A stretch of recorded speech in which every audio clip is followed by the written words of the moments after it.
Just that a little. You are good to go. All right, good afternoon, everybody. Good afternoon. Good afternoon. My name is Mariama Baji. I just finished my junior year at the Macaulay Honors College at Hunter College, where I am studying public health. Thank you. Where I'm studying public health and public policy.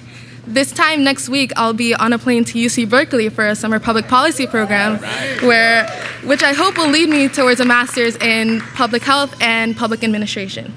But before all that, I graduated from the Bronx High School of Science in 2015, a specialized high school. Before that, I went to J.H.S. 127, a neighborhood public school in Parkchester in the Bronx, just like J.H.S. 292, right here in East New York. I actually wrote my application for the UC Berkeley program about my experience with the specialized high school system. Taking the test and then going on to Bronx Science opened my eyes to many questions of equity and access to resources in our city. There was a huge disconnect from where I came from in Parkchester to the kids that I met from middle schools in Manhattan and Queens. These kids grew up in communities who knew the system. They started in test prep in the 5th or 6th grade. But for me, our counselor came into our class in September, said there's a thing called the specialized high schools, you guys should take the test. My dad took me to Barnes & Noble, I got a Barron's book and did a couple practice tests, and here I took the test next month. When I think back, I did have a great experience at Bronx Science. It put me on the path to where I am today, definitely. But it's no joke how few Black and Latino students there were. But actually, it kind of was a joke, because we would make a joke anytime there were 4 or more Black students in one place. We would say, this must be some kind of record, because it just felt that unusual. And this was different from 127, where I went to middle school, and J.H.S. 292, and it's different from the city. And the shame is that there's so many other Black and Latino students like me who didn't have the Barron's book, who scored a few points below the cutoff instead of a few points above. And they really could have benefited from going to a school like Bronx Science. But that's just not the way it works now. The resources aren't there, the access isn't there, and the equity isn't there. That's why I'm so excited to be a part of Mayor de Blasio's plan to move away from a test that a lot of kids like me just don't have the same level of access to. I'm excited that we're working to replace it with a system that ensures that the best and the brightest from every school, from J.H.S. 127 and 292, and neighborhood schools like in Brooklyn and the Bronx, get into specialized high schools. So thank you all for listening to my story, and it's now my honor to introduce Mayor Bill de Blasio. Thank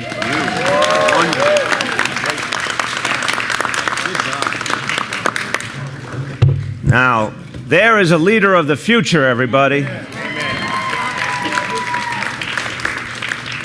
Mariama, I want to really thank you. You spoke very powerfully, and I think that says it all. You can tell immediately with her strong voice and her intellect what immense potential Mariama has, and what if that day she didn't get that book for test prep, and how many people like you never get that book. Just like you said, how many wonderful kids never get to experience the opportunity they deserve because of a system that's broken.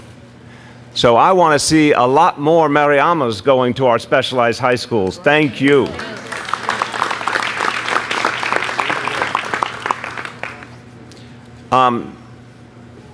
This is an issue that really brings out strong feelings in all of us, because we want the best for our children. We have such hope for our children. We love them. We cherish them. I talk to parents all over the city. I talk to grandparents all over the city. Number one thing they think about is helping their children to get the best education possible. It's our job to make sure that's a reality. Can't do it with the status quo. This status quo is broken. We have to make a major change. We have to make sure the very best high schools are open to every New Yorker. Every kind of New Yorker. They need to look like New York City.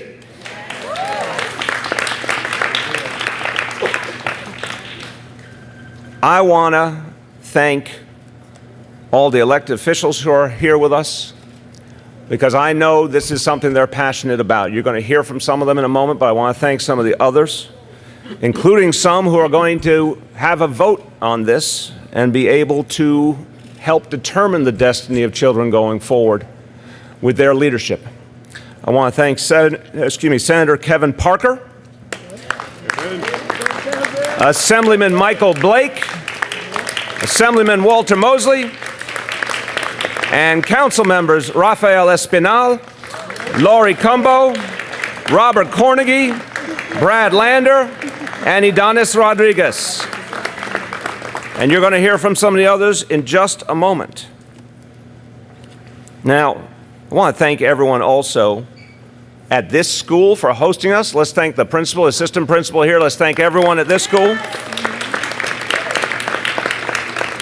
Special thank you and shout out to a trailblazer hiding behind me, Dr. Una Clark. Thank you.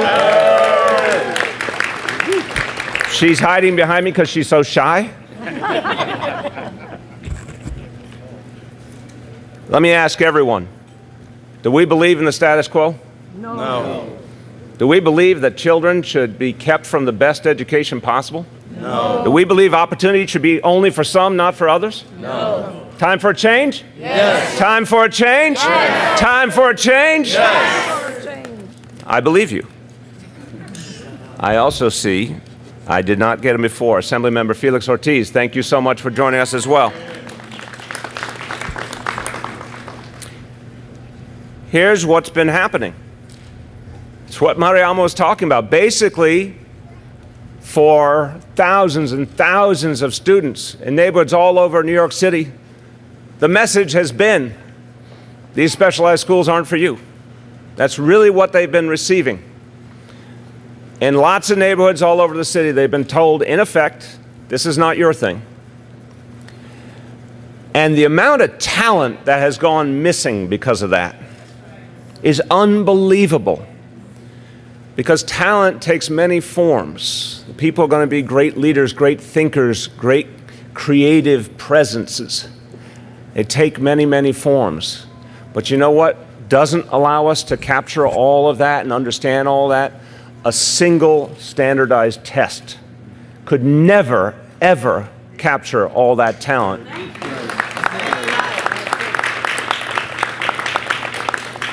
So the solution is simple. The test has to go.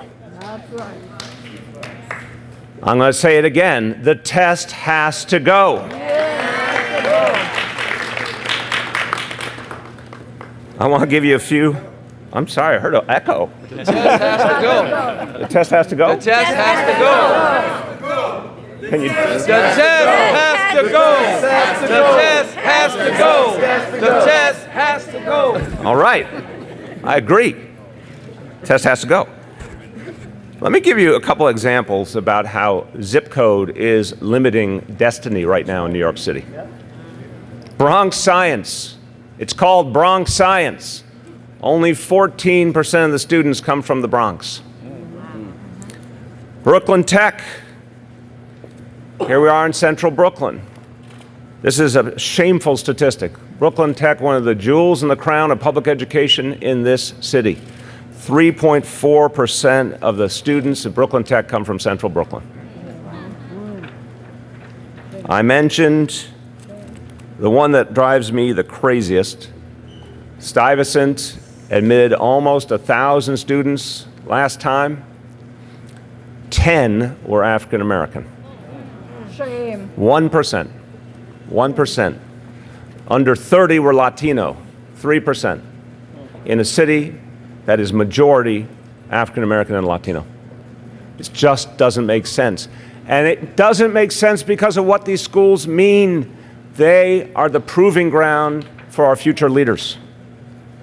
Unless we believe our leaders should only come from certain communities, we cannot have our most prestigious schools available only to some and not to others. So we have to fix this.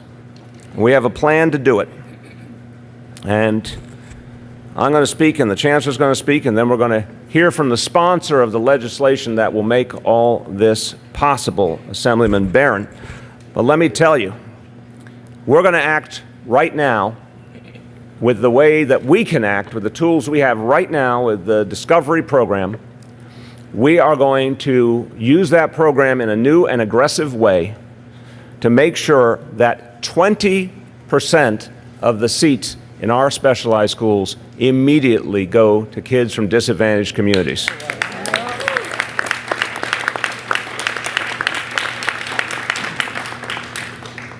But that is only the first step. We need Albany to act. We need Albany to act and pass the legislation that will actually create fairness and get away from this one broken test and actually look at something a lot of us up here really, really believe in. We call it multiple measures. Looking at the child through the prism of their ongoing accomplishment, not just how they did on one 3-hour test. I want to emphasize this, everyone. One time only, 3-hour test. You walk in, you take it, you walk out. It doesn't matter if you're having a good day, a bad day, if you're sick, you're not sick. You get one shot only for 3 hours, and that determines your future. Nothing could be more insane than that. And we don't want to make decisions that way. Our new plan, this legislation, when it is fully implemented and when it brings us a fair way of admitting students, will result in specialized schools in which 45% of all students will be Black and Latino.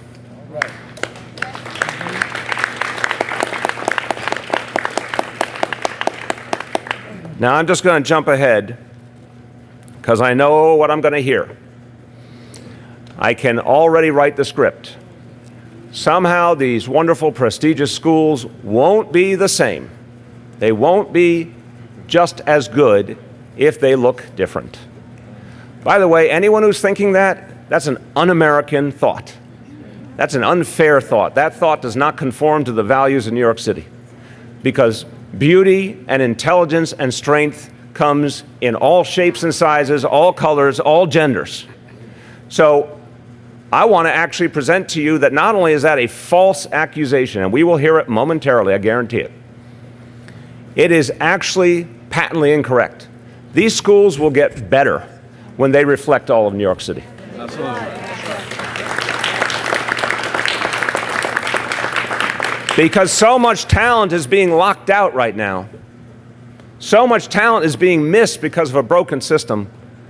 We will actually get a student body that not only looks like New York City, but brings a much richer talent base that actually has proven their talent, not just in one room and one test and one day, but over years and years. And brings that creativity and brings that drive and brings that ability, and that's going to lift all boats. So we could not be more excited. And some will say today, and they are right, justice has been delayed. But that does not mean justice has to be denied. We can fix this, and we intend to in New York City.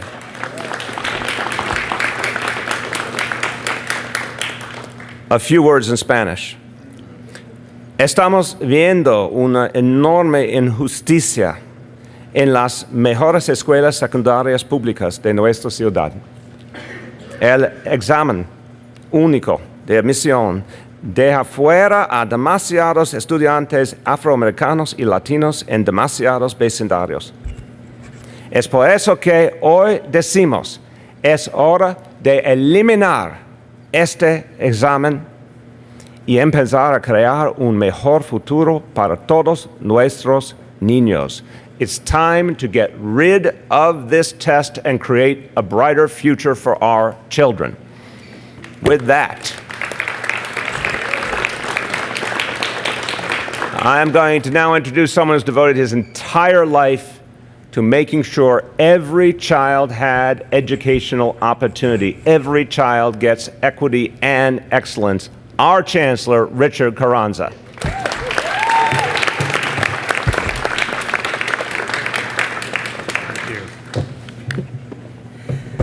So good afternoon. That's my mayor. Thank you for your courageous leadership, Mr. Mayor. I want to also thank everyone that is here today. All of our elected officials, our parents, our students, my fellow educators. Thank you for being here.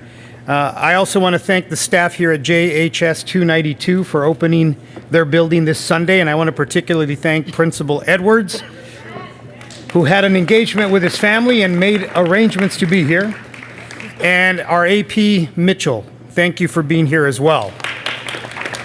And Mr. Mayor, I want to point out one student from this school who is a 6th grader, Alexa, sitting right in the front, who is on her way to becoming a doctor. and I understand is excited about these changes because that will allow her to actually realize her dream. So for everyone that is here, I want to thank you for being here.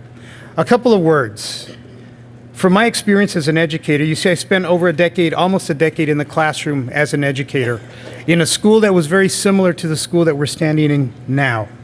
And what I found that was incontrovertible over those 10 years was that very often the students with the grit, the students with the tenacity, the students with leadership skills weren't always my best test takers.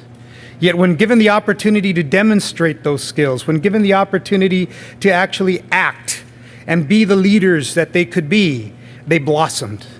And they didn't need a test, they didn't need 3 hours, they didn't need 4 hours. What they needed was support. What they needed was an opportunity. They never asked to get rid of the bootstraps, they only asked to have the bootstraps so that they could build themselves up by.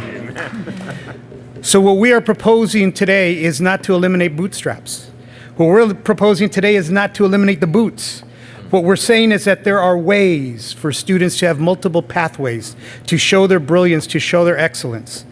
And as I've traveled across this incredible city, I'm probably the newest New Yorker in the room. But I will tell you, every corner of our city, whether it's Brooklyn or the Bronx or Staten Island or Manhattan or Queens. Don't leave out Queens. I had to give it that dramatic pause for Queens. But everywhere I've been, whether they're proud of their borough, everyone has told me they're proud to be New Yorkers. So how can it be in the most diverse city, not in America, but in the world? The world-class city that is New York City. The city which, on my way here, I looked across and saw the Statue of Liberty.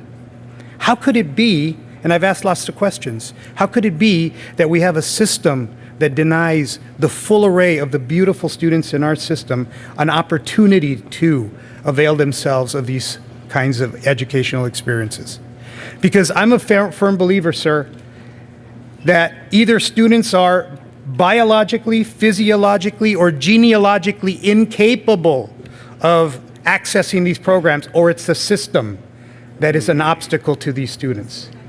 And do you join me in saying it's the system, not the student? It's the system, not the student. Is it the system, not the student? It's the system, not the student. So we must change that today. And that's why we're gathered together. So to all of our students, to all of those that may be concerned about moving the status quo to a place that is a new status quo, where it is truly open to all of our students, I say to you this: work with us. Join the movement. Be on the right side of history, where you open the doors, where you create more bootstraps, not eliminate bootstraps, where you help our communities actually access and become part of the full array of the beautiful opportunities we have in the city of New York. I ask you to work with us, and our commitment is to work with you. But rest assured, the time has come. We are an enlightened people in New York City, and our time has come. And I'm very honored to be here as a Chancellor, Mr. Mayor, that will work with you and our elected officials, our union presidents, to make this happen. And the community. Based and grounded in the community. Unas cuantas palabras en español también, porque es importante que cualquier persona hispanoparlante que me esté escuchando reconozca que el tiempo ha cambiado. Que las oportunidades que tengamos nosotros para todos nuestros estudiantes en esta bella ciudad, la ciudad más diversa de todo el mundo, la ciudad más bella de los Estados Unidos, Nueva York, que todos los niños en nuestra ciudad van a tener un camino hacia la excelencia.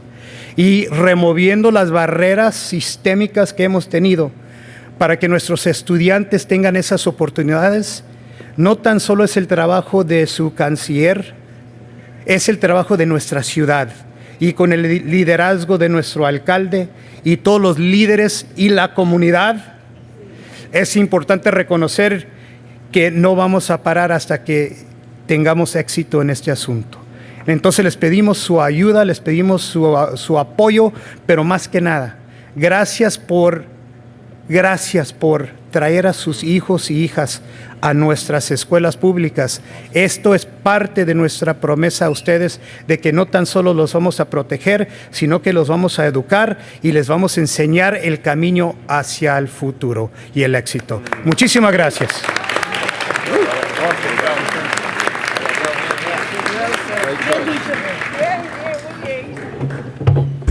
First, to the voice of wisdom about the importance of the community being involved. Let me make it even sharper. This legislation won't pass in Albany unless the community is involved. So if you believe in it, you're going to have to fight for it. Are you ready to fight for it?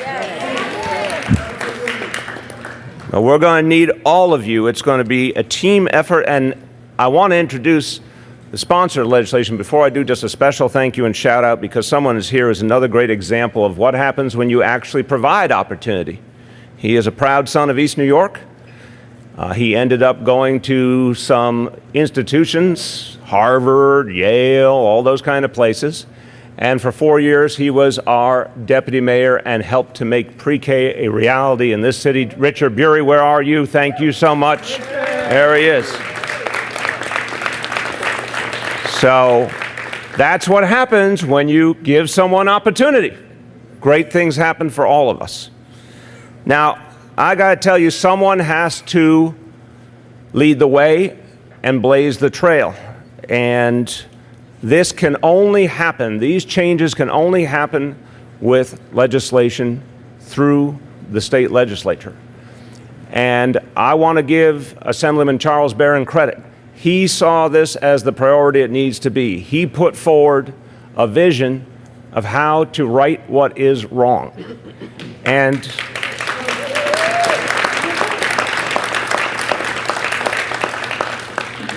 he knew that this would take a lot of work, that change always takes a lot of work. But he believed it would happen and it must happen. And I want to thank him for his leadership. Assemblyman Charles Barron.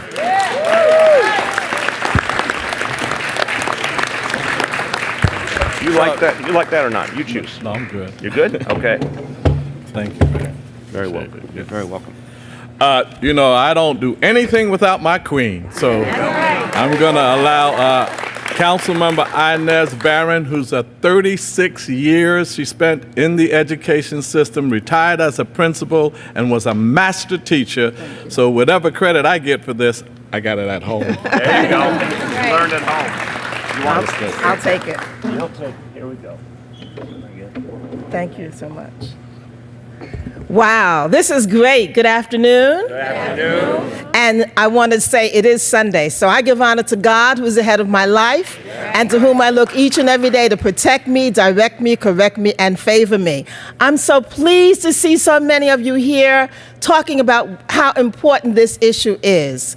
I want to say to the Chancellor, when we had our interaction at City Hall, I asked you about the single test admission criteria for specialized schools, and I was so pleased when I heard your answer, because the Chancellor said no, he did not believe that there should be one single test for admission. So, you know, I'm still trying to figure out really the totality of the Chancellor, but that gave him up a little points, a couple of points in the measure. But, you know, it reminds me when I was teaching, I had a 6th grade class, students were going on to 7th grade. And there was a student who had done well all year but didn't do well on a particular test. And so the school that she wanted to go to, the junior high school, was reluctant to accept her. I called my buddy who was the principal there, told him of her great talents, her ability, and he said, okay, Inez, based on your recommendation, I'm going to take her in. Well, she got to school, and she was so impressive that he put her in his SP class, and she did 3 years of junior high school in 2 years. Wow. Okay? So we can't use one measure.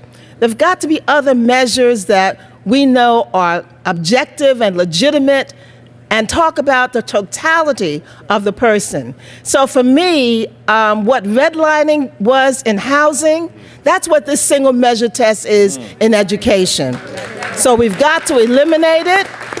We've got to make the equity. We've got to, as I talked with the Chancellor earlier, make sure that we're getting the personnel in the schools that are there to bring all of the students up to their ability and up to their talents and their potential. And I'm excited about this, and I'm looking forward to the sponsor on the Assembly side moving it forward. I know my colleagues in government and city council are going to get behind the resolution supporting this, and we know that with your involvement and your support, we're going to be successful. Thank you.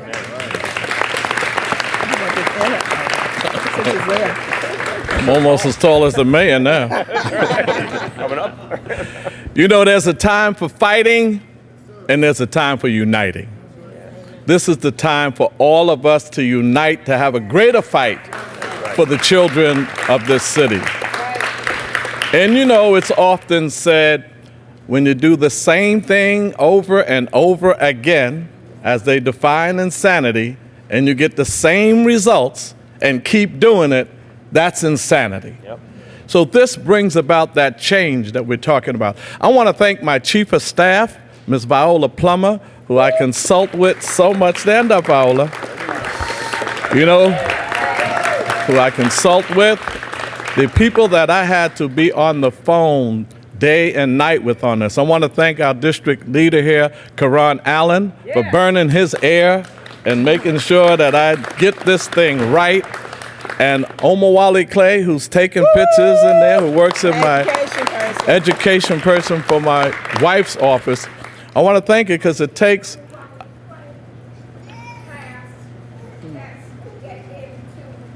Brooklyn Tech. Oh, Omawali Clay passed the test to get into Brooklyn Tech. Only because he watched movies. So we want to thank all those who were really, really very helpful in this locally and the staff. And I want to thank all of the local people here in East New York. Give East New York a shout out for all of the work that we do in our community. East New York is on the rise. I want to make sure that I thank all of them. And Mayor, I have to thank Simonia Brown. Yes. Simonia Brown, poor Simonia, she had it rough. She had to deal with me, the mayor's folks. She had to deal with the assembly. She works in your office? State legislative director. She's the state legislature. Simonia, all night. We were on the phone till late night Friday before we can finalize this. And she went back and forth. So I don't know whether she's here or not, but I just wanted to publicly thank her for all of the work that she did. About the bill, you know, I know we talked about bootstraps, and I understand that concept, but it's about all of us rising. Yep. So when an individual, quote unquote, makes it, you have not made it until all of us make it. Until all of us make it. So while I support these specialized high schools, we don't want to create a kind of elitism amongst us, a class division. So those who are bright and go to the better schools and they become more of an elite class in our community, we're trying to go against it. Everybody has class. Everybody in our community has class. And we want to make sure that you come back and take care of the people in your community. Don't go to school just to get a good job for yourself and buy a home and live happily ever after. You should not be happy and settled until everybody is getting a fair share of the billions of dollars that's in this government.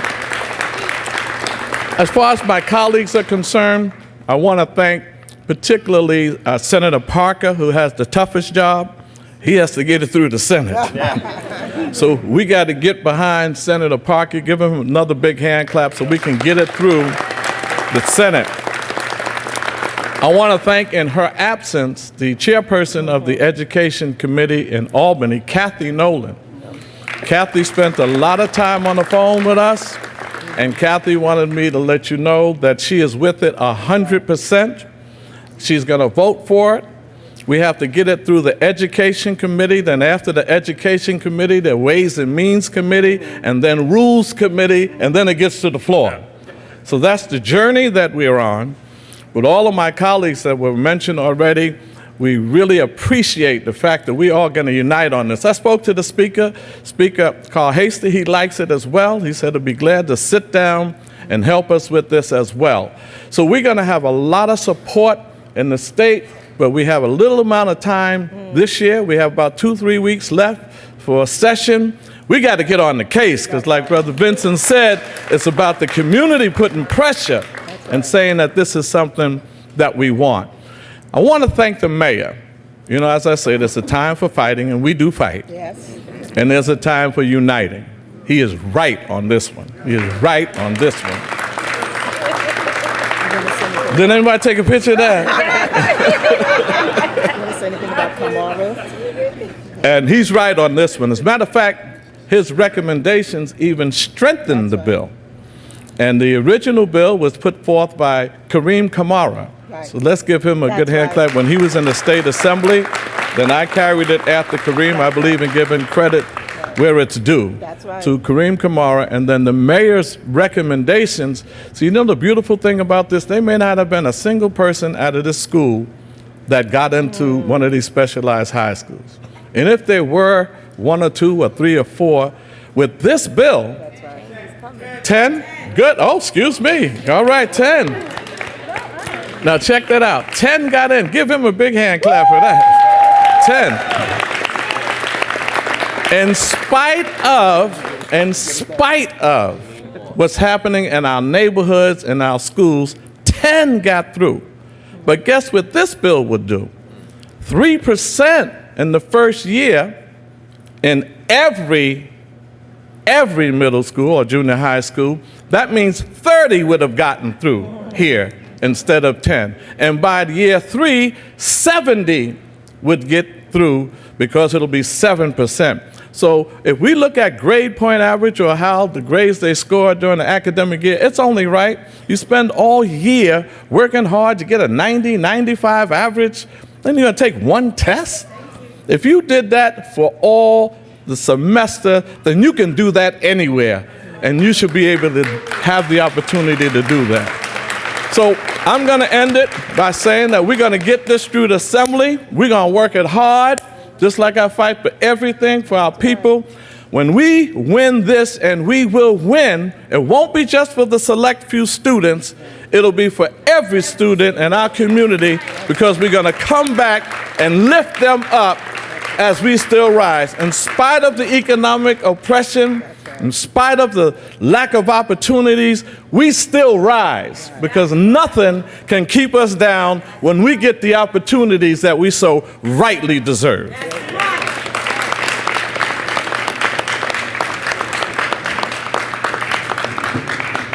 Thank you very much, Assemblyman. Another crucial part of this equation was a report released a year ago that pointed out just how extreme the inequalities were, and that it was not a situation that could possibly be tolerated any longer. And that report played a crucial role in the thinking of this administration as we shaped this proposal. And the author of that report, along with his team, is Brooklyn Borough President Eric Adams. We welcome him.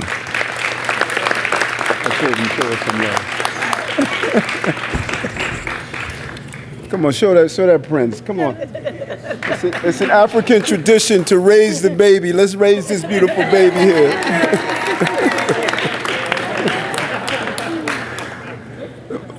First, let me say this, and I want folks to really remember that I said it. That those that are saying we're unsure of the certainty and the jury may be still out on the Chancellor, I must be in a different courtroom, because I know the energy and spirit of this Chancellor, and you are going to see the needle move in a direction beyond belief under his watch. Let that baby stay. That's an indicator of how well we're doing when we hear the sounds of our children. We know we're doing well. This Chancellor is going to push this system in a direction that's unimaginable. And the fingernail marks are going to be in the history of our time, that we're going to drag some folks towards the right place to be, and we're going to be a better city because of that. There is something good going to happen in this city because of this Chancellor. That's right. This Chancellor is the real deal. The real deal. Trust me.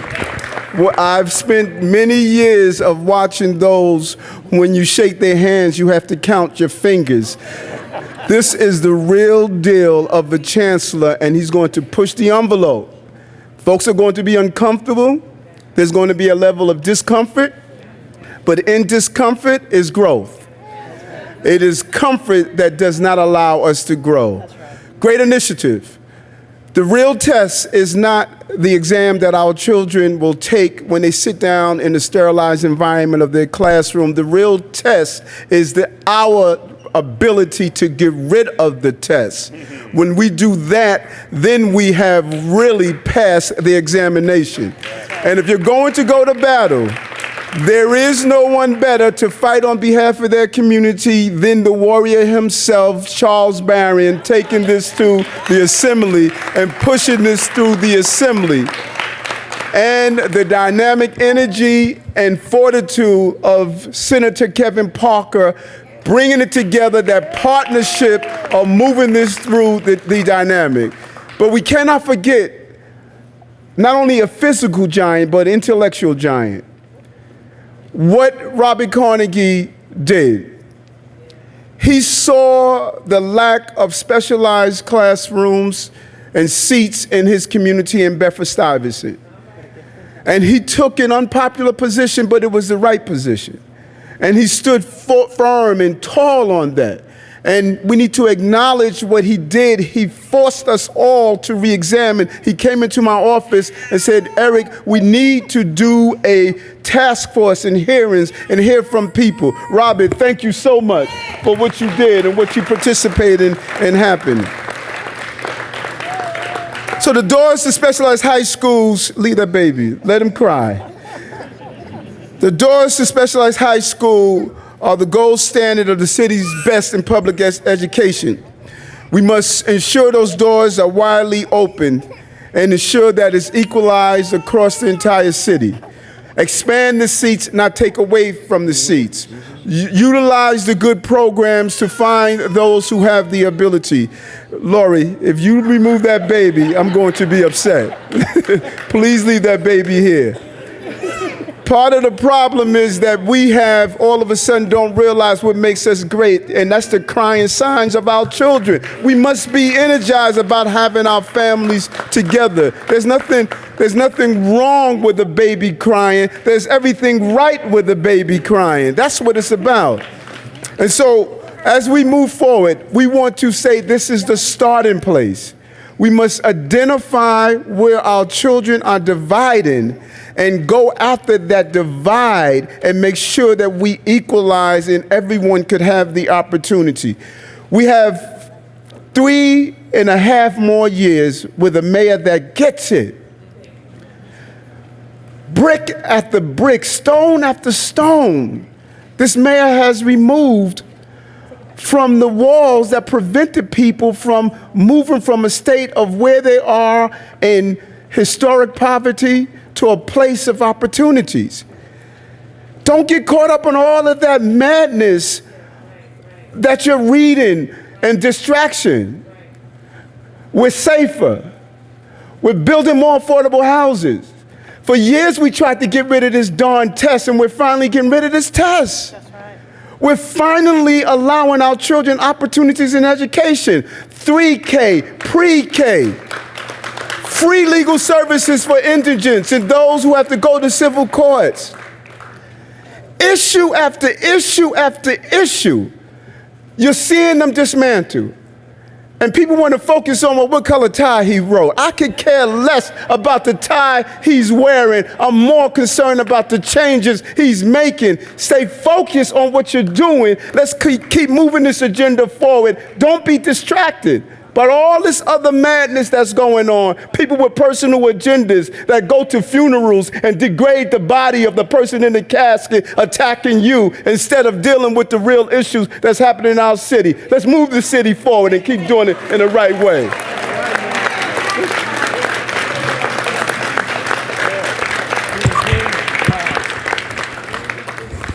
Now, it's true that the state Senate is a different body than the Assembly.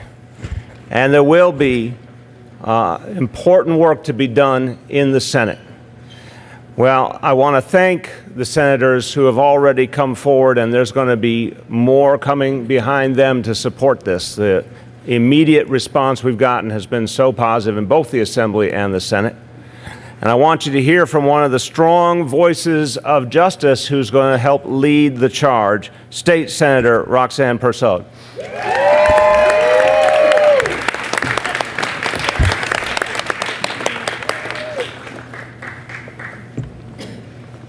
I'm going to be really tall up here. Good afternoon, everyone. Good afternoon. I am going to be brief because I just want to highlight some things, why it's important what the mayor is doing, what Assemblymember Charles Barron is doing, and what my colleague in the Senate, where we have the toughest job, Kevin Parker, what he's doing. And it pertains to this school. Any one of you who didn't see it, when we talk about giving children the opportunity, anyone who didn't see it, think of this school. When you're listening to the narrative surrounding the changes that will come. This school, 292. Sorry, 292. 272 is in my other school. And I'm reading 292. They offered 3 Regents courses, right? Listen to this. Algebra, 100% passing. That's how you do it. Living environment, 96% passing. And history and government, 92% passing. Right? That's why we want to give children the opportunity. It's not, no one is saying that, oh, you're entitled to it. We're saying give them the opportunity. When we give children, such as the children in 292, the opportunity, the 10 who are going to specialized schools, think of what will happen when you open it up to all of the children in 292. Think of what will happen to all of the children across inner city New York City. That's all we're asking for. We're not saying to anyone who's saying, well, why should we do this? Think about it. Should we give our youth the opportunity? That's the question we should all ask. And if you can answer that question and give a resounding yes, then you're fine. No, it's not already answered, because there's still the question that's being asked. Why should we? Why should we? Why should we? And the answer to why should we is every child deserves an opportunity. Thank you all very much.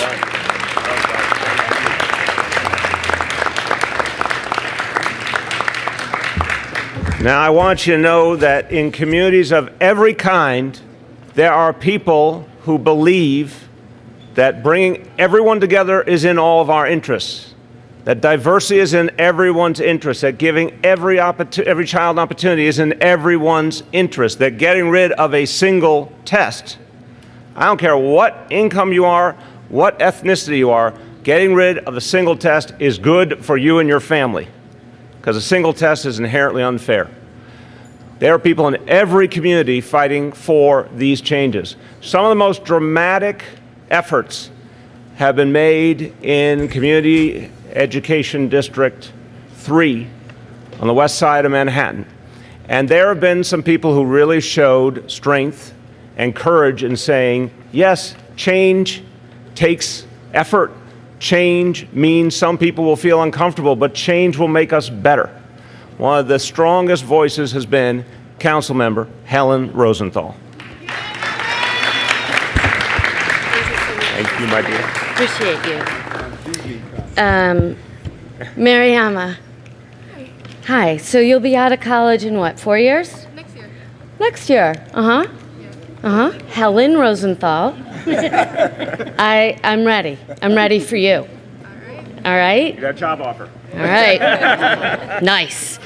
I studied both of those things in college and graduate school, so I see you.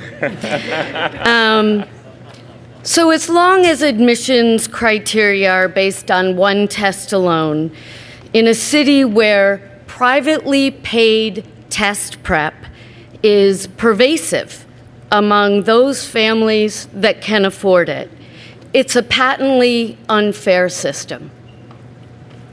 The mayor's plan is a recognition of that fact and the disparities it has created. I want to thank Mayor de Blasio for the willingness to address that inequity and disparity. I urge the state to move this plan forward quickly to begin the 3-year criteria phase-in. Our kids cannot afford to wait any longer. Thank you, Mr.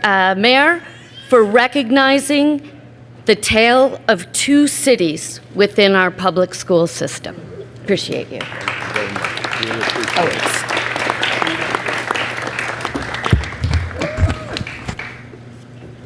I've had many conversations over the years with people who cared about equity in education.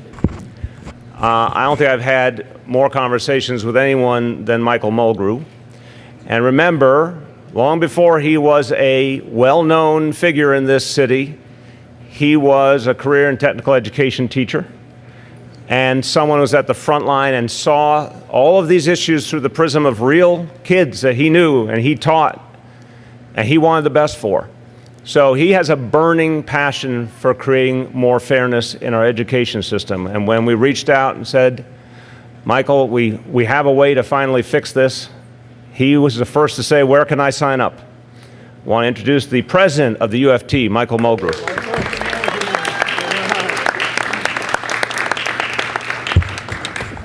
First, I want to thank all the people behind me for being here today. This is a day I am so proud to stand with all of you saying, we're going to make our system better. And we're going to work on this together, and it's not going to be easy. Let's be clear, this is not going to be easy. And I want to give a special acknowledgement to the UFT's Vice President of High Schools, Janella Hines, who led the task force. Come on, Janella, wave. I know you're here somewhere. There she is.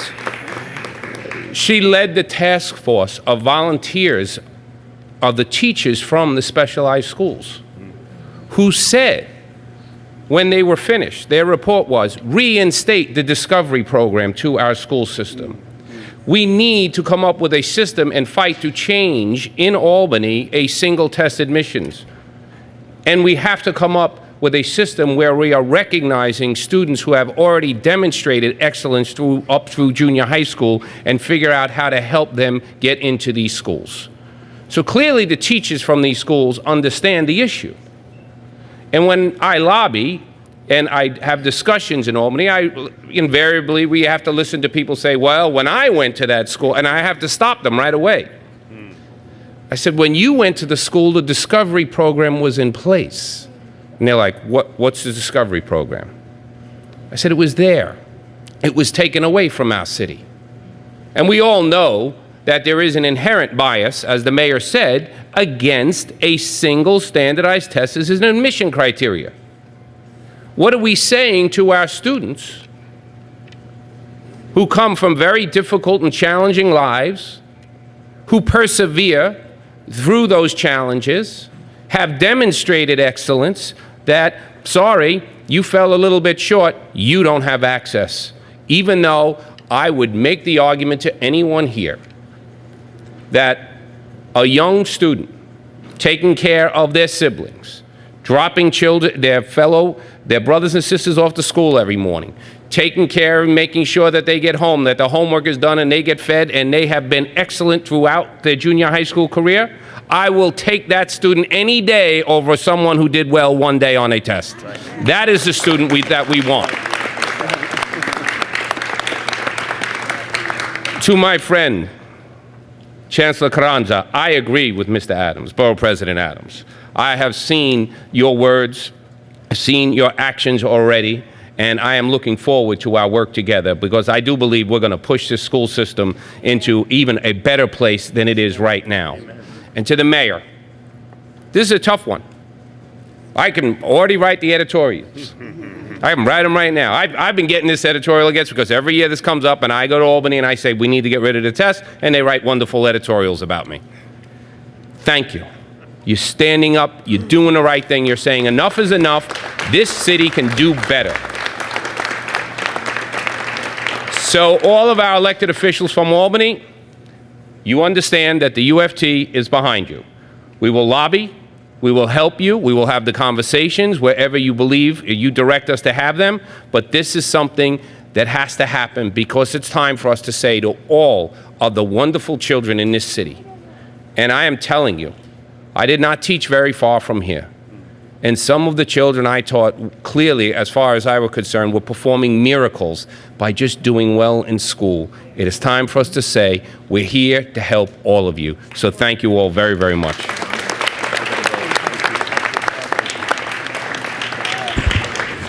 Our last speaker is particularly distinguished, proud son of Brooklyn, and one of the true consciences of New York City, President of the Community Service Society, David Jones. All right, brother. Thank you, Mr. Mayor. I think I share with Charles Barron. We have taken the mayor to task on a number of issues, but it's a welcome opportunity to join with the mayor and the other people here, the Chancellor, to support what we see as a real ray of light. We sued through the Department of Justice as a lead plaintiff in a civil rights suit that was brought specifically against the test. That was 3 or 4 years ago. We published studies talking about how pernicious this test is by our lead education person, Lazar Treshan.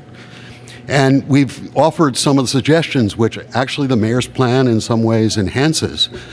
Not drawn from New York, but drawn from Texas, where admission to the University of Texas was changed from purely exam-based to taking the top tier of youngsters. The same thing applies here, and it's not only about black and brown children, it's the brightest kids who are struggling throughout the city of New York. And it's time to do this. It's absolutely time. It's not only important for the kids who get in. I saw an interview that shocked me 3 or 4 years ago at Stuyvesant, where young people from Stuyvesant were talking about how they thought they were superior, and that the parents of kids who didn't get in didn't have the kind of drive their parents did.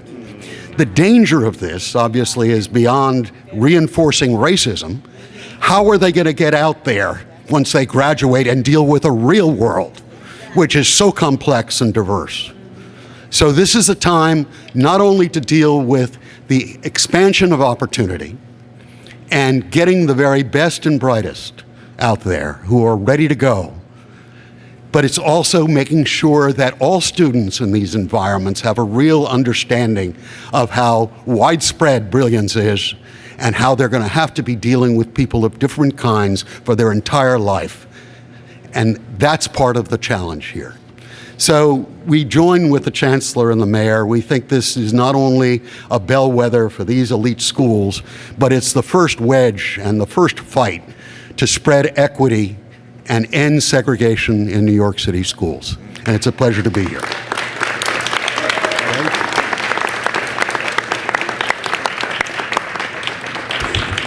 As we turn to media questions on this topic, I just want to echo that last sentence from David, how widespread brilliance is.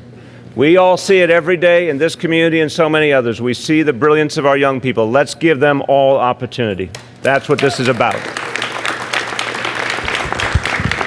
Okay, media, yes. One way to push Albany that has been successful on some issues in the past is for the city to do it itself, basically. So we know that 5 of the 8 schools, the newer schools, are under city control. You had said on Brian Lair a few months ago that you were going to sort of look into what the options would be like.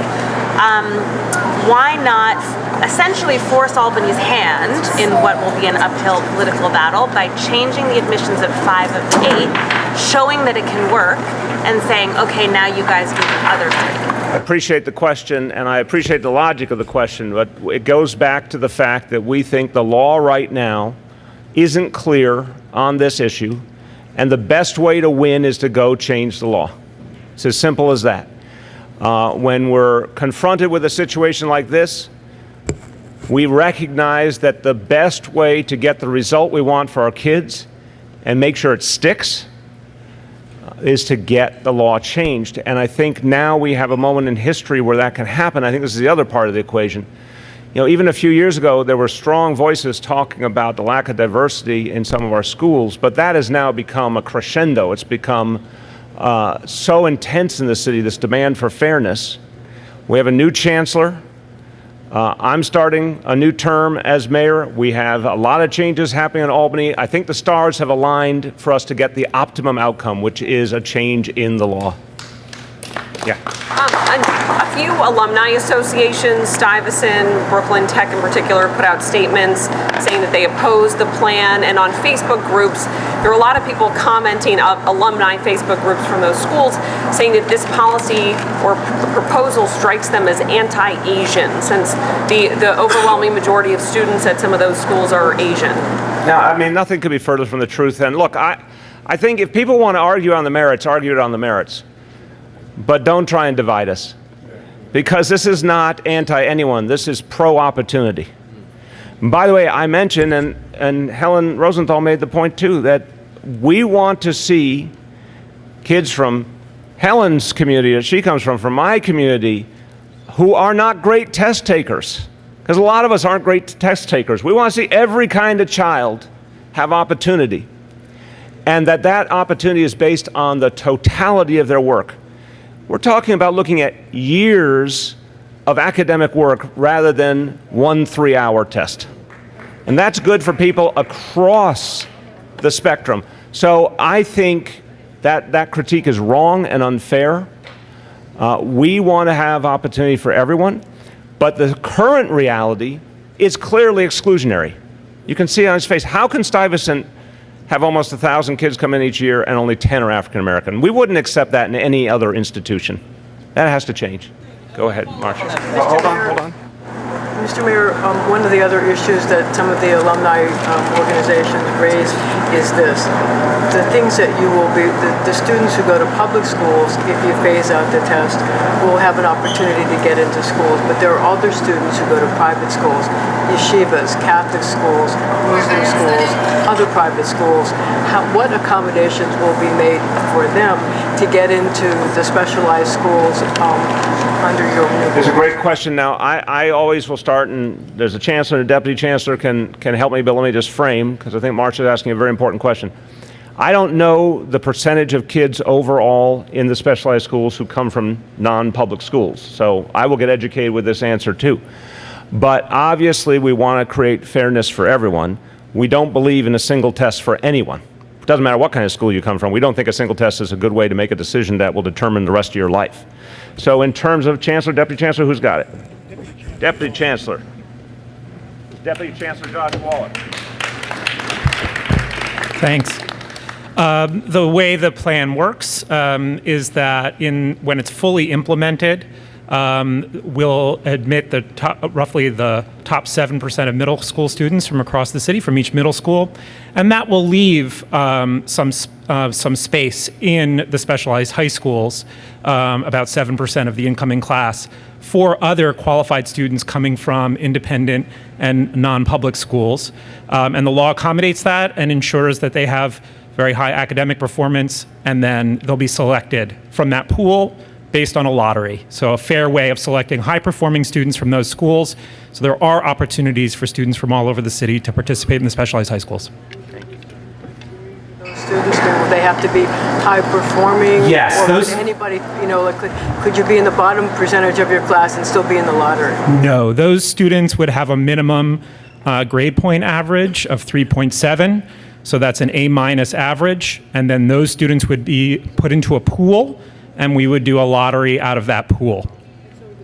Would the same criteria be for public school students too? They'd have to have a 3.7 grade point average to get into schools as well? The public school students operate according to the plan that we laid out, and that was laid out in the legislation, which is that we're going to essentially put together a combined ranking of students based on their rank within middle school on their core course grades and the state exam results. We will do the ranking, and then we will admit, based on that rank, in the first year, the top 3%, second year, top 5%, third year, top 7%. Thanks. Hang around here just in case. Yep. Others. Yes. Hi. Thanks for explaining. There are also a lot of parents and alumni and others who are concerned that, unfortunately, there's a very wide gap in the preparation of students in some city middle schools versus other city middle schools, and that you'll be doing a disservice to the students who could be coming very unprepared, doing a disservice to the school and doing a disservice to the students if they struggle. Yeah. Can you talk about that? Absolutely, and I disagree with the assumption, not your assumption, but I know people are saying that. That's what I referenced in my remarks, so I'll start, and if Chancellor, Deputy Chancellor wants to jump in. That's a red herring if ever there was one. If you talk about the top kids in each middle school, you're talking about kids who are talented and have proven it over years. As the Deputy Chancellor said, there is a second factor, which is a universal one. Every student takes the state exams in math and in English. It's not right now it's specialized high school, it's a small number of students in the scheme of things that take that test, and it's one test and it's a separate reality. But everyone takes the state exams. So that gives you a universal measure. So you're combining the two. It's two standards that have to be met. But I want to tell you, having visited middle schools all over the city, there are brilliant kids in every one of our middle schools ready for this opportunity. You have something? Right. Going back to my colleague's question about the Asian students who have been really successful under the current system, numbers-wise. The issue is also that a lot of them are eligible for school lunch. And so it's also a question about, is there any chance under this 20% with Discovery that there's going to be less seats for lower income Asian students? No, lower income Asian students will also benefit from the Discovery program being expanded. There's no question about that. Other questions on this? Media questions? Just want to make sure we're doing media. I think I've met you before. That you said 10 kids from this school have been accepted for next year.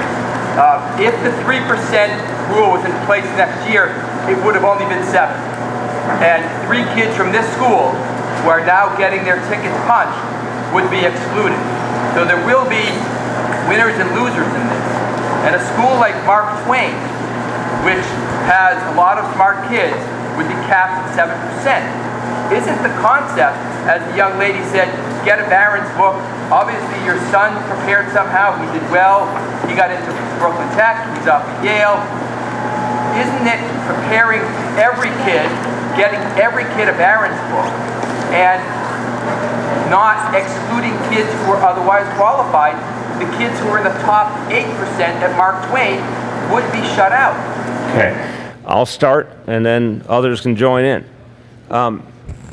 First of all, I don't want to assume how the formula plays out, because as you heard, it's a combination of grades and the state exams, and it phases in over several years. So the real question is, when it's all phased in, what will it look like in a variety of schools? And that's some of the modeling that has been done by the Department of Education, and we believe it'll be much more representative. But the fact is, we need to ensure that there is not an artificial barrier to admission, which is what exists now. The Chancellor put it very sharply. Unless we argue that somehow these kids are inherently not qualified, there's something else wrong. And we all know up here there is something else wrong. The test has created a de facto barrier to admission. It has been the X factor. It's been the reason why so many good kids didn't get in. And we want to right that wrong. We're also going to keep expanding high-quality options. And I have, in our conversations, I've directed the Chancellor to come back with a plan to allow for more high-quality high school seats going forward, whether it be in specialized schools or other types of highly effective high schools, because we want to keep expanding all of the options. These 8 are not the only great schools in this city. By the way, my daughter also got into Brooklyn Tech and rejected it and went to Beacon because she thought it was the better school for her, and it turned out to be great for her. There's a lot of other great high schools. We want to make sure there are as many specialized seats as possible, but we also want to strengthen a lot of those other great programs, and that's what the Chancellor will be working on. Okay, well, I'm glad. I got instant approval. Yes? Clarify a stat. You said that in the case of Bronx Science, 14% of the students are from the Bronx. In the case of Brooklyn Tech, 3.4 from Central Brooklyn. Central Brooklyn. Do we have the number for all of Brooklyn from the We can get you that. I don't have that handy, but we'll get you that for sure. If you just follow up with the Deputy Chancellor afterwards. And I just want to say, everyone, in addition to the fine work of the Assemblyman Barron and his team, he does a great job of giving credit to all his teammates. I've noticed that. I appreciate you for that. I want to say that Deputy Chancellor Josh Wallach has done a lot of the important work here to bring this proposal forward. So, I'm sorry to, if you're media, but let's do media questions. Anyone media who hasn't gone? Christina with Chalkbeat. You've had 4 years to propose or to push more strongly for these changes, and you mentioned in your comments some people will say this is justice delayed, and they're right. Can you talk about, you also talked about the stars aligning a little bit. Yep. So why now, and what's different? Because a lot of things have changed. If you go back to my platform in 2013, I called for this change. And it does not shock you, I'm sure, that in the different dynamics we've had with Albany, it did not look particularly possible. Also, we had some other big fights we had to fight and win. We had to fight for pre-K, we had to fight for mayoral control education, among others. But the stars have now aligned. I got a new mandate from the voters.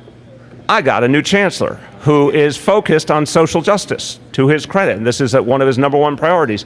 The movement calling for greater diversity in our schools has grown intensely in the last few years. This is now a front page issue, and that helps. So that is all changing, and then I would say Senator Parker might agree with me that we project certain changes in Albany in the next few months that could really change the whole debate. And when Senator Parker's in the majority, this is going to get a whole different kind of hearing. So those are the reasons. The moment's right for it. Marcia? I just wondered if the weirdness that's going on in Albany right now in the Senate, given the fact that there's this 31-31 split, may delay the change until after November. Look, we're hoping against hope for an opening right now because there's a lot of support in the Assembly. And again, the time is right in terms of the public debate. But we're also aware of the fact that by putting this bill front and center so intensely right now, it's going to start a big discussion in this city and in Albany. If we can't get it done now, it sets us up very well to go get it done in the next session. Will you start considering hardships, or how holistically you look at students when they're applying for how holistically will you look at students looking at hardships, looking at things they have gone through besides their 3.7 GPA? Well, I'll start in Chancellor, Deputy Chancellor. I mean, we think this is a much more universal and fair approach. So in terms of recognizing hardship, I think inherently this does that. If you say we've got 600 middle schools, and right now only about half of them are represented in our specialized schools. By definition, it gets back to the point that Michael was making. If you give the very best kids in each of those middle schools that are left out right now, you're going to bring in a ton of talent, real world talent, but also a lot of kids who, by definition, are not coming from families that are advantaged. But again, you also have the state exams, a universal measure, as a balance factor. So I think that's a way of addressing economic reality, demographic reality, hardship, the whole set of questions with one unified approach. And it is the polar opposite from a one-time only test that only a few people even take to begin with. Yes? I think this is probably one of the more politically controversial education You would be correct. you've had, having been along for the ride. I guess I'm wondering, is this sort of we've been talking a lot about the semantics around segregation. Yeah. I mean, is this going to be sort of a tip of the iceberg moment? Obviously, I know your chancellor is highly interested in having this conversation, taking action. How much are the next few months figuring out if you're gonna get this through Albany and if it's gonna work? How much is that going to show you about how far basically you can push the city on segregation? I appreciate the question. It's a very insightful question, but I want to say I don't think this is the measure of how far this city can go. This city's ready to go very far. This city's been moving without Albany. Look at what Helen and so many other good people did in District 3. Look what's happening in District 1. Those models are going to go citywide sooner rather than later. And I've said that publicly. Now we have the proof. But We cannot ignore the jewels in the crown. I mean, how can you have fairness and diversity if your very best schools are not in the equation? So I see this as a leading edge, not something that means if we get stalled at any point in Albany, we're all going to sit around waiting. No, we're going to fight on a lot of fronts. But this is, if you can fix this problem, you can fix anything. These are the most respected, most prestigious schools in the city. We will not allow them to be agents of unfairness. Changing them sends a message that everything is going to change. Grace. Back to the middle school questions. Right now, there is competitive admissions to middle school. So you have certain middle schools around the city that are considered academic powerhouses. I can only imagine the reaction in some of those to this policy, because you're essentially saying a school that has a lot of high-performing academic students is only going to have 7% of their student body go to these schools. What's your message to those parents who say, I have a high achiever and now my child is going to be shut out if they're not the top of the top of the top? I would tell them, don't believe the hype about how these schools work, and there are extraordinary kids in so many of our high schools too, who are on their way to great things, and a lot of our high schools are rapidly getting stronger. This is a passion for all of us. We never saw it. I want to be fair. No one in this row here ever said, oh, there's 8 great high schools and everything else is just lagging behind. No. I used the example of my daughter. She turned down a specialized school because she thought Beacon was a better school for her. There's a lot of other schools that perform wonderfully and suit what kids need and turn out a ton of high quality, well-educated kids. We want to keep lifting them up. So as I said, we're going to look at the option of expanding some of these specialized schools, but we're also going to look to improve and expand a lot of the other high-quality programs. Let's be really clear, and we can get you the facts. Most kids never take the test, and then the ones that take the test, most don't get in. Right. It's only 5,000 seats a year, but we have like 80,000 high school students a year. But a lot of the other 75,000 are doing great things. So it's not like there's only one way to succeed.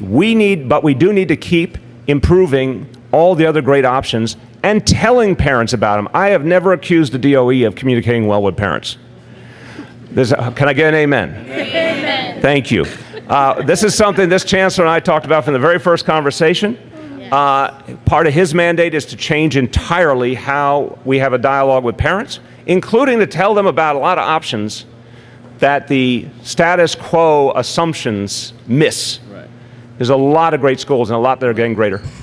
Okay, last call on questions on this topic. Let's go here. According to your own projections, even with these changes, the schools will still be underrepresenting Black and Hispanic students. They would be at 45%, whereas they comprise about 68% of the overall student population. Is that acceptable? Is this the end? I think to go from 9% kids in our specialized schools who represent the majority of this city to 45% in the course of about 3 years, you know what? That is serious fundamental social change. I'm quite clear about that. So yes, that's a huge step forward. Just because we're not sure that this bill will pass, but in the meantime there's this discovery program expansion. I want to ask you about that. So if you're going to have 1,000 seats set aside for students who were just under the cutoff, right, you're going to be presumably reducing the number of students by about 1,000 who were above the cutoff. So what do you say to the parents and the students who feel like they were just kind of skipped over and they made a good score? I'm going to get the Deputy Chancellor to come up and talk about some of the specific thinking, but I'll tell you what I think. The test is arbitrary and capricious to begin with. Right. Let's go to the root cause. Right. It doesn't make sense. It's something we will have for a little bit longer. But if the Assemblyman's legislation passes and we do the same in the Senate, it will be a thing of the past. And by the way, in the op-ed, I want to really remind you this line. There is no great college in America that chooses its students based on a single standardized test. That's right. That's right. Harvard doesn't do it. Yale doesn't do it. You go down the whole list. There is no graduate school in America that chooses their students based on a single standardized test. The best schools in America would laugh at you if you told them, why don't you just choose your students with a single test? They would be the first to say that would miss a huge swath of talent. So it's broken. So saying, well, if some people feel that something wasn't what they wanted, but the whole system's broken to begin with, I think we gotta go to the root cause. I also think it's not fair to anyone that so many kids are left out, and the kids who then are going to those schools do not have the benefit of learning with other people who don't look like them, and learning from this whole city. So what Discover is going to do is it's going to give us a chance to take kids who just missed, give them a little more support, and get them in. And I think that's good for everyone. Say again? Hold on one second. Did I cover, or do you need to add anything? You're good? Okay. Hold on. I think there was one in the back, too. Was that media question in the back? And no, okay. And what was that? Teen in charge. Where? In the right, black shirt. Are you a member of the media? Not yet. No, we need members of the media, though. Okay. Let's see. Yeah, you are a member of the media? You look so young. I thought you were a student here. Sure that the 1,000 students who are above the cutoff aren't, say, Black or Hispanic low-income students now being, not getting in. I'm going to try this. Let me answer that first. I'm going to try it, and you'll watch me, Josh, and correct me if I'm wrong. The odds that you're going to exclude a Black or Latino student in that equation are 9 out of 100. So that's not, I'm not saying it doesn't matter to the people. I'm a parent. I feel for every parent. Every parent wants the best for their kids. But that's not going to happen very often, is the blunt answer. And the inequity is not acceptable. And what we have to do, and this is on us, all of us, and I know, Michael's going to join us in this. We've talked a lot about the whole concept of we need parents to have confidence in a whole range of high schools. We've got to do the work to not only show them, but to provide the proof that more and more great high schools exist of every kind. But no, I don't fear what you're raising. Yes? Looking at that question, or just in general, are you going to expand the talented programs in middle schools in general? Are we going to what? Expand the talented programs in general, because I'm using me as an example. I went to the talented program in the Queens, and that was a funnel to go to Brooklyn Tech or Bronx Science. I'll only start, and Chancellor can correct me or add. We believe that we're continuing, of course, the programs we have now, but we believe there's a higher calling and a higher ideal, which is to make all schools schools that can provide an excellent education for talented kids, and to give more and more kids a chance to fulfill their potential across the school system. That's what the equity and excellence model is.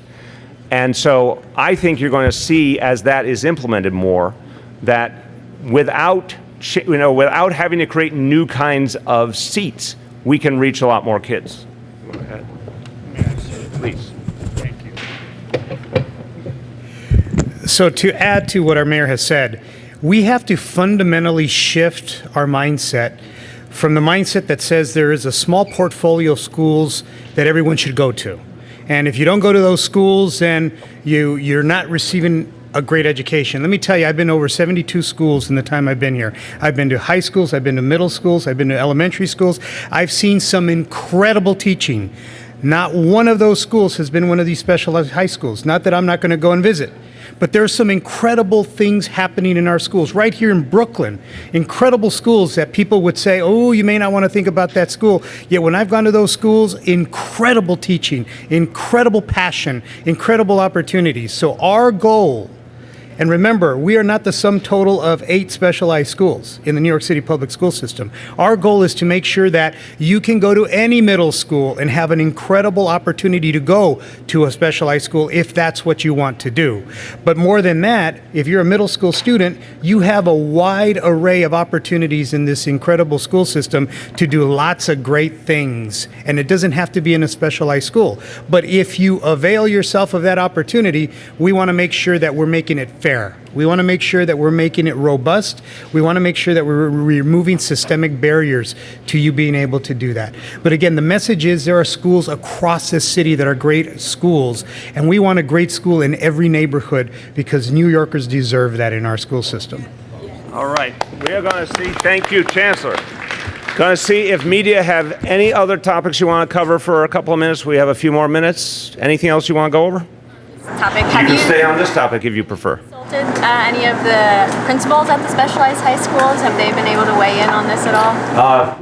Deputy Chancellor, I think you have been in conversation. We don't need to go into detail. The answer is yes. Yes. And the Deputy Chancellor can talk to you more about that. Okay, last call. Going media question? Okay, coming to you after him. Another stars aligning question. We talk about stars aligning on the bill.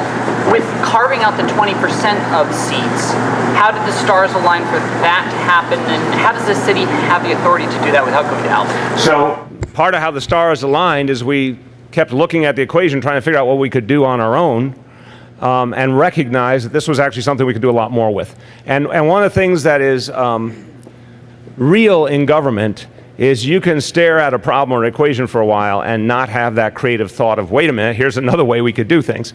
We realized there was more we could do with discovery, and we're absolutely convinced, and our law department is absolutely convinced that it's fully within our power, and that 20% number is what we think is the number we can reach.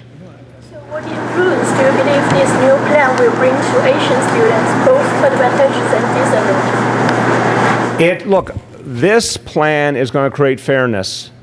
And I would say there are students who are Asian, there are students who are white, there are students who are black, there are students who are Latino, who don't take tests well, or don't have the opportunity to have their family pay for test prep. A lot of good Asian students are being left out right now because of that single test system. When we create fairness, looking at the whole body of academic work of a student, there's going to be many, many opportunities, not only in specialized schools, but in other great high schools. So we think it's fairer for everyone ultimately.